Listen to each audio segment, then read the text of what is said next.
완만한 감소세를 보이던 신규 확진자가 다시 500명대 중반으로 치솟았습니다. 오늘 0시 기준 559명, 전날보다 200명 넘게 급증해서 지난 17일 이후 열흘 만에 500명대를 기록했습니다.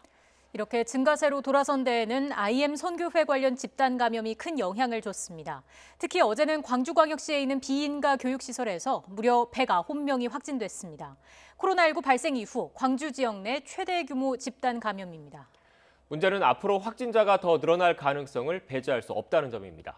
실제로 IM 선교회가 홈페이지를 통해 공개한 관련 시설은 전국에 26곳. 아직 검사가 진행 중인 데다 시설 밖 지역사회 전파 우려까지 있어서 마음을 놓을 수 없습니다. 더구나 다음 달부터 적용될 거리두기 조정안이 오는 29일쯤에 발표될 것으로 예고된 상황. 돌발적인 집단 감염에 정부의 고민이 깊어질 것으로 보입니다. 그럼 IM 선교회 관련 집단 감염 상황 더 자세히 알아보겠습니다. 앞서 전해드린 대로 IM 선교회가 운영하는 광주의 비인가 교육시설에서 100명 넘는 코로나19 확진자가 발생해 방역당국에 비상이 걸렸습니다. 대전의 교육시설에서도 확진자 130여 명이 나온 가운데 IM 선교회 관련 감염이 전국으로 확산하는 모양새입니다.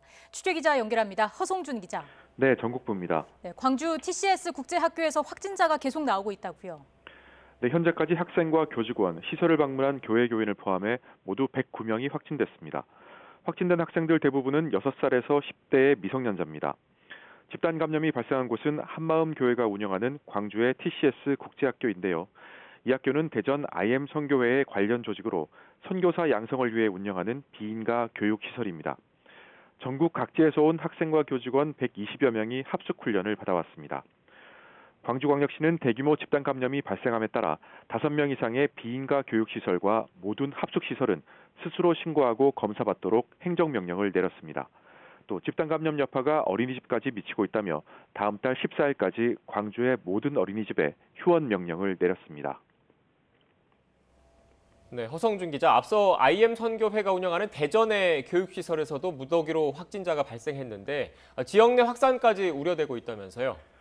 네, 대전 IM 국제학교 구성원 150여 명에 대한 1차 진단검사가 모두 마무리됐습니다.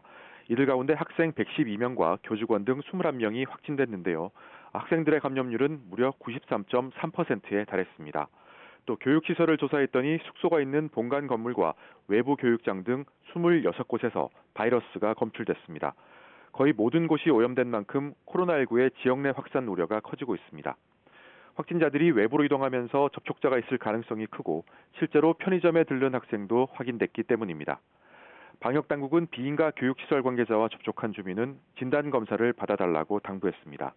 또 IM 선교회가 운영 중인 26개 시설을 중심으로 검사 명령이나 권고를 통보하는 등 감염 확산 차단에 주력하고 있습니다. 지금까지 전국부에서 YTN 허성준입니다.